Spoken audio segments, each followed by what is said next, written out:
بسم اللہ الرحمن الرحیم۔ میری طرف سے میرے تمام دیکھنے اور سننے والوں کو السلام علیکم۔ دوستو، حضرت شیخ سعدی رحمۃ اللہ تعالی علیہ بیان کرتے ہیں کہ داناؤں نے لکھا ہے کہ بچھو کی پیدائش دوسرے جانوروں سے بالکل مختلف ہوتی ہے، اور جب اس کی پیدائش کا وقت ہوتا ہے تو وہ اپنی ماں کے پیٹ کو کھانا شروع کر دیتا ہے،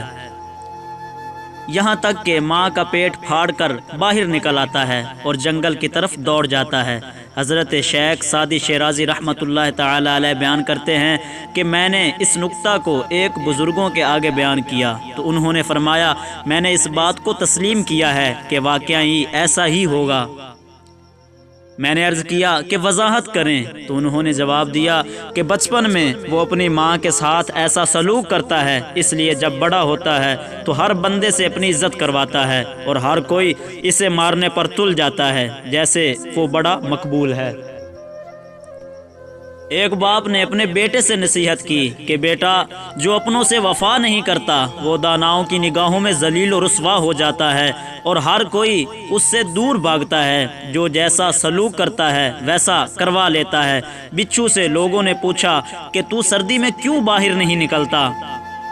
اس نے کہا، گرمیوں میں میری کون سی عزت کی جاتی ہے جو میں سردیوں میں باہر نکلوں، یعنی گرمی ہو یا سردی مجھے جوتے ہی پڑتے ہیں۔